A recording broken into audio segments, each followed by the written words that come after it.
The problem with grading or scoring, an aggregate score could be based on very different individual metrics across different cameras. For example, phone 1 might get a B+, though it's disappointing in low light. Then readers need to weigh that against a phone which is awarded a B-, even if it's better at night than the first phone. This is why we don't award scores. This is why we tend to only do group rankings twice a year. This is why we work so hard to show consistent samples taken from similar locations. I don't feel the need to comment on the claims or scores awarded the HTC U11 by other outlets. Those numbers will mean something different to every individual who reads those reviews. We're here to review a flagship phone camera, which arrives with high expectations in a supremely competitive market. Buckle up, folks, we have a lot of ground to cover, and I'm gonna move pretty quick. Like Samsung this year, refinement is the name of the game, keeping the same resolution, slightly shrinking the sensor size, slightly increasing the aperture, and speeding up the autofocus. The HTC aesthetic, processing, the app layout, they all feel distinctly familiar, and this phone shows up with precious few gimmicks. Well, starting off with exposure and saturation, the disclaimer for this whole review, shots from this camera are often too bright. In almost all situations, left to its own devices, the phone will push the exposure higher than it needs to. There's a desire in phone photo processing to impress consumers with juicy, vibrant images. Lots of people impressed by good colors on phone screens.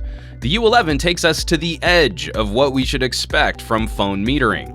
That metering, by the way, is center-weighted out of the box, so bright objects on the wrong side of the rule of thirds will likely blow out.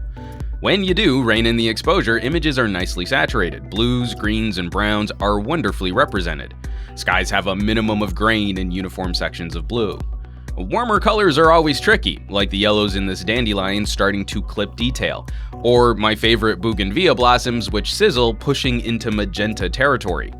Brightness plus saturation, I'd like to see a bit more color separation between these pink and red flowers, two different varieties of these blossoms. On the whole, white balance performs well if erring slightly on the warm side, and this is lush in California daylight, and it prevents shaded objects from appearing too icy. Nighttime photos similarly swing warm, like our creepy gate, augmenting the ugly security lighting.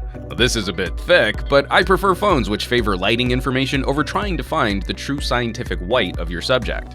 When examining dynamic range, we get more evidence of the issue at play with metering. Normally we show if a raw file can be recovered after purposely overexposing by 2 stops, and here's what the U11 delivered in manual mode at +2, which seems really bright. By comparison, here's what an S8 shot also boosting 2 stops. As the phone meters, we can't walk this back at all. The highlights are beyond repair. Matching the S8 overexposure, we're able to recover a lot more information. Lens performance is upper mid-pack. Nice clarity, a minimum of color fringing in high contrast situations, and often it's a soft teal fringe, which is easy to overlook. We see some flaring on street lights at night, and the light streaks could be straighter and sharper, but this is upper mid-pack performance. We get a nice little piece of glass. The U11's minimum focusing distance is right in line with the competition, and the sensor-aperture combo delivers some gorgeous bokeh, like how soft the stop sign is in the background, or the scene behind this baseball. This is a solid macro shooter.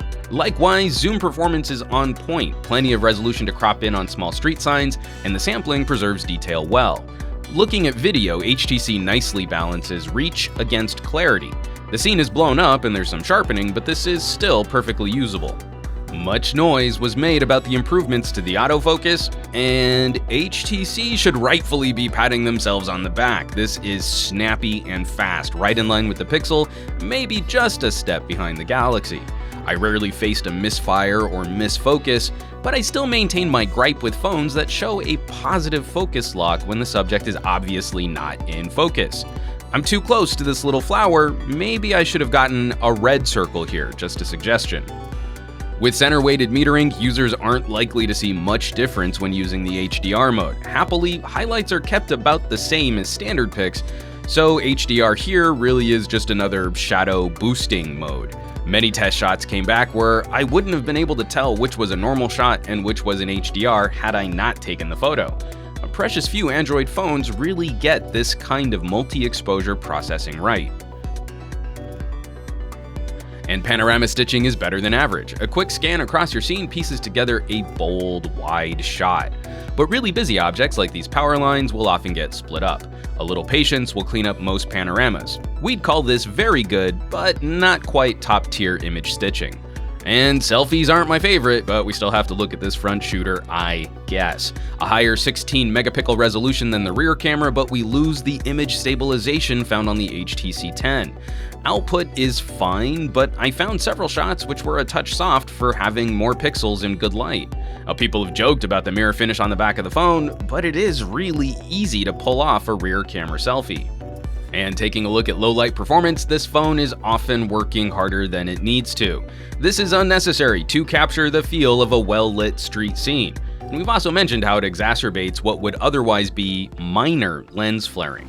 So even though we have a large image sensor, a fast aperture, and image stabilization, the phone's metering will often push this hardware to its limit. Letting the phone decide means you still have to hold still for the longer shutter speed. A light breeze can easily blur your subject. This isn't a great setup for candid or street photography. Signs get blown out and you have to hold still enough that it's difficult to be discreet. Again, touch auto exposure makes this shot easier. A little patience can lock in a great image, and happily, when pushed to its limit, the image processing does a good job of handling noise. Looking at some video, when shooting UHD, the U11 ballparks around a 50 megabit per second bitrate, a nice high quality data rate. But oddly, there's a 6-minute restriction on video files, which is pretty severe for a flagship phone this year. Video processing resembles photo exposure, though moving images tend to be a touch more washed out than stills. I'm seeing a few more dropped frames than we would prefer, but generally we're getting a high quality video. Photos get a full manual mode, but video is pretty much on the rails. The only adjustment you can make is this exposure slider. And all of this stays true for night video, a touch warm on the white balance, brighter than it needs to be, so expect the phone to compensate by pushing the ISO to the limit. It's in video that we can also check out stabilization. The degree of correction is restrained over some competitors, so there's a bit less of the jello wobble when walking around. Still, even when trying to hold steady, we found a few samples which were oddly twitchy. There are no options to control stabilization. Shooting 1080p, software auto-magically kicks in for a hybrid stabilization, and I'm rarely a fan of this dual stabilization effect for warping the frame and shifting while cropping, but HTC handles this better than most. Still, I can't give up on that tasty UHD resolution. HTC has always been a leader in audio, and that includes microphone design. New for the U11 is a 3D audio effect on by default, which is pretty stellar. Excellent wind and noise reduction, great stereo separation, and terrific detail.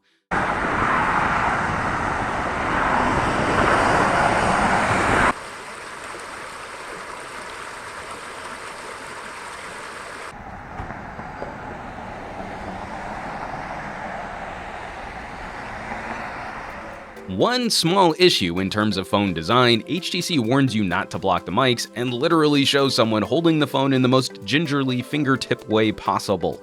So at least use the clip-on case, as this is a scary phone to hold onto while over a freeway overpass. No settings in slow motion mode either, but it is 1080p. You get a good 1/4 real-time speed with solid detail. It's plenty fun to play with when warping time. And we need to talk about HTC's app and camera performance. This shooter is lean and mean. There's a singular focus on the most used photography features and settings, and very little fluff. No fireworks mode, no Snapchat filters, no software depth of field. You take pictures, you take videos, and you get a few core fun options like panorama and slow-mo. This app launch is fast and keeps you looking through your viewfinder at all times. It's terrifically well laid out and will never remove the user from their composition window. Never. No matter what you adjust, you can always keep your subject in sight. This is extremely well honed from the stack menus of HTC past, yet we feel precious few omissions. For being so streamlined, folks who want more control still get an excellent manual mode. There are a few concerns and oddities, however. I previously mentioned UHD video is limited to 6 minutes. That's a bit of a bummer on such a powerful chipset. Most photo performance is screaming fast, even HDR, but there is just a bit of a processing delay when capturing RAW files. The manual mode is perfectly stocked with options, but these sliders are fiddly and can be tough to read in sunlight. So thin that removing your finger from a slider will often change the value you're trying to dial in. Obnoxious when trying to make fast adjustments and tricky to use on the fly. All this space and the range of movement from a 30-second exposure to a 2-second exposure is tiny.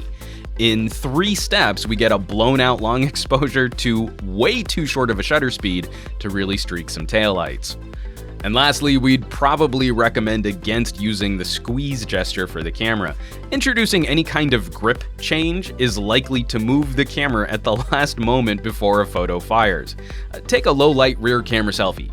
Easy enough using the volume rocker, not so much with a squeeze. So let's wrap this up. Where's that leave us with the camera on the HTC U11? This is a damn fine shooter with one small flaw. I constantly felt like I was fighting the metering, this brightness gremlin affecting nearly every other aspect of the camera.